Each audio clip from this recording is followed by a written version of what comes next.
Hi guys, so before we get into it, a quick disclaimer that there will be a fair few spoilers today. This is a pretty old movie at this point. So this is the third and final of my reviews of films done by Tybone Productions. So a few weeks ago I covered The Ghoul, a movie I really, really like. It's a bit of an acquired taste, it's not for everyone, but I personally love it.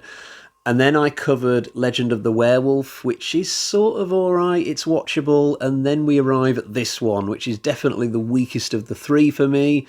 It was also the first to be released, so I've done these films in a bit of a roundabout order, but Persecution, aka Sheba, as it's known in some countries, aka The Graveyard, as it's known in some other countries, this was kind of Tyburns' warm-up effort that they brought out in 1974 before then moving on to do some decent content in 75 once they had Peter Cushing on board.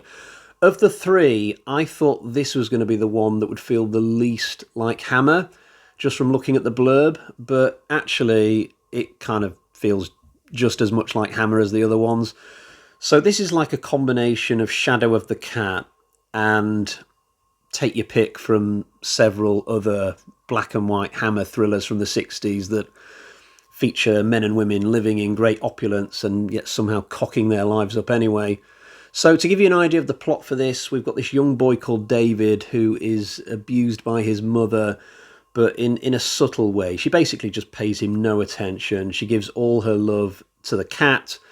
There's no father figure, so obviously this lad is going to grow up being all screwed in the head. I mean, they live in great luxury. They've got this massive mansion, but David gets no love whatsoever, and this results in him one day killing the cat out of pure jealousy. This is the first thing we see in this movie, a young boy drowning a cat in milk. As a cat owner myself, this is not the best way for a film to get me on side, but hey-ho. And then we cut to the future where David has grown up. He's a married man now. He's got a baby, but he's still living with his mother. His wife lives there as well. And for her part, even though the mother clearly doesn't love her son, she still never wants him to move out of the house. So it's a very unhealthy living situation, this. And we quickly realise that there's going to be a lot of drama and skullduggery and eventually murder. This film was directed by Don Chaffey, who I mostly know for his fantasy films that he did earlier on in his career. So Jason and the Argonauts is the obvious place to start. I saw that many times as a kid. I haven't seen it for a long time. I've definitely seen it. But two of Chaffey's films that I've seen in more recent years would be 1 Billion Years BC, which I think is an excellent film. That's the one with Raquel Welch. And Creatures the World Forgot, another really good film. So I think Chaffey's main thing is fantasy. This is the first horror film I've seen him do, and having reflected on Persecution for a couple of nights now, I would say that horror is not really his bag.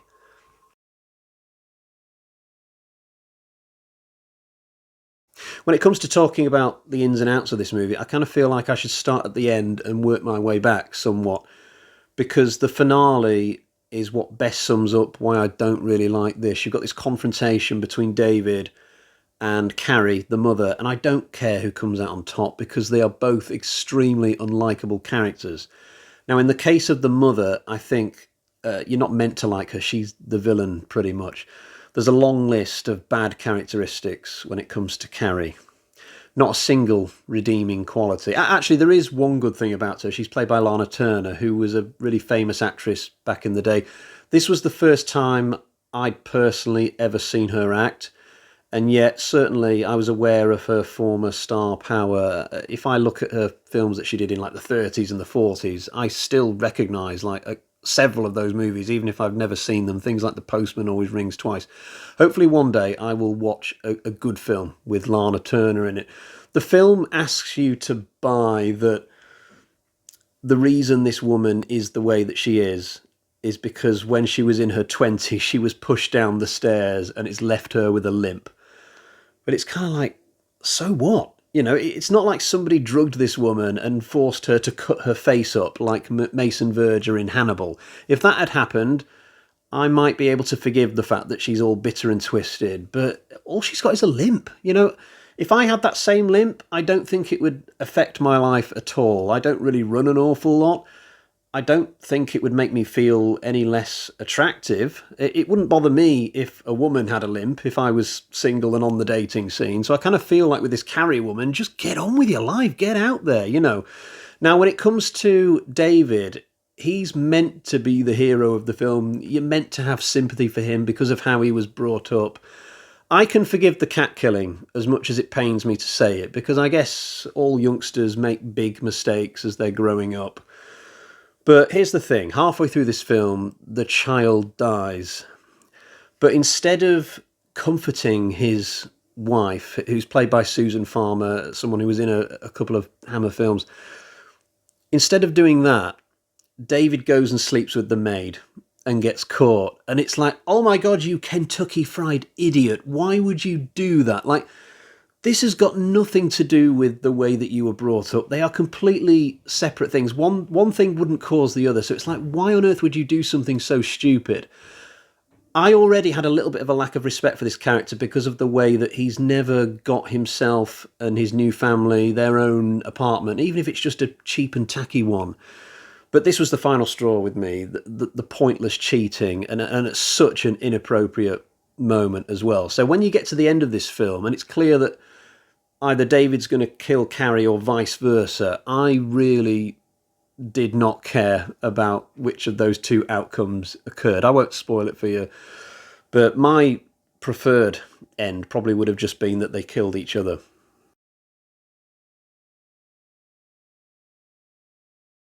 David is played by Ralph Bates, who I think did 5 Hammer films, and they're all really good. They're all very watchable.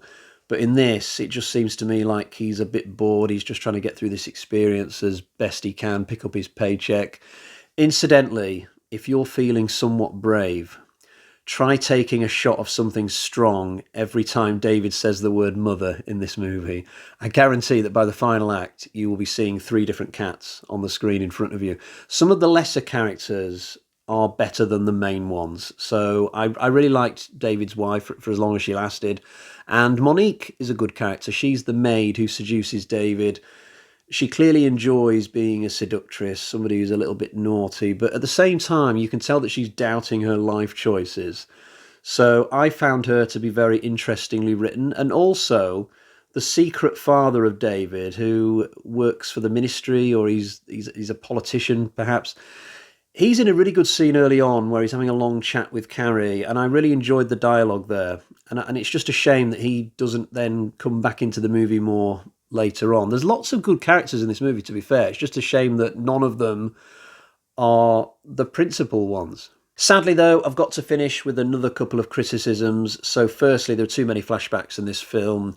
Every now and again, we go back to David's childhood just so we can see yet more evidence that Carrie wasn't a good mum to him as he was growing up. But we never find out anything we didn't already know. One of the flashbacks is literally David making his mother an ashtray and giving it to her at Christmas, and she doesn't appreciate it. And that was the whole point of coming back into the past yet again, seemingly. It's just runtime filler. I've also got to mention Sheba the cat again before I finish up, or should I say Sheba the second, because we have 2 cats in this movie. The first one dies in the opening scene, and then later on, once David's become an adult, we find out that Carrie has bought a second cat that looks exactly like the first one, and she's even given it the same name, Sheba. So clearly she's just trying to replace the first cat as best she can. But this second cat accidentally kills 2 people in this film, and it just totally wouldn't happen in real life. The chances of a cat accidentally killing a human being in their own house are probably not much greater than somebody getting hit by lightning.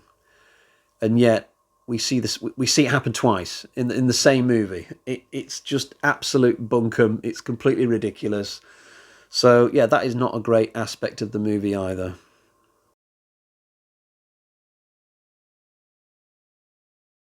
Right, it's time to get to the bag of terror so I can show you what score I'm going to give Persecution. Here's the bag.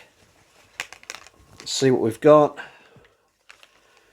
We've got 1 and 2 Michael Myers carving knives out of 5, and even this might be a touch generous. I can't honestly recommend this movie, although it is free on YouTube, so if you're desperately stuck for something to watch and you don't want to spend any money, you could shove this on. You might enjoy it more than me. All 3 of the Tyburn films are on YouTube. And the upload for Persecution might actually be the cleanest of the 3. It's the only thing that this film can beat the other 2 on. The uploads for The Ghoul and Legend of the Werewolf are very scratchy, very dodgy, but this one's a little bit better than the upload for the other 2, I would say. But that's the best bit of positivity I can give you when it comes to Persecution, unfortunately. Right, we'll leave it there for today. I have finished my Tyburn adventure. It's time to move on to something else, and in the first instance, that means moving on to Children of the Corn 4, which will be my next review. Until next time, cheerio, bye-bye.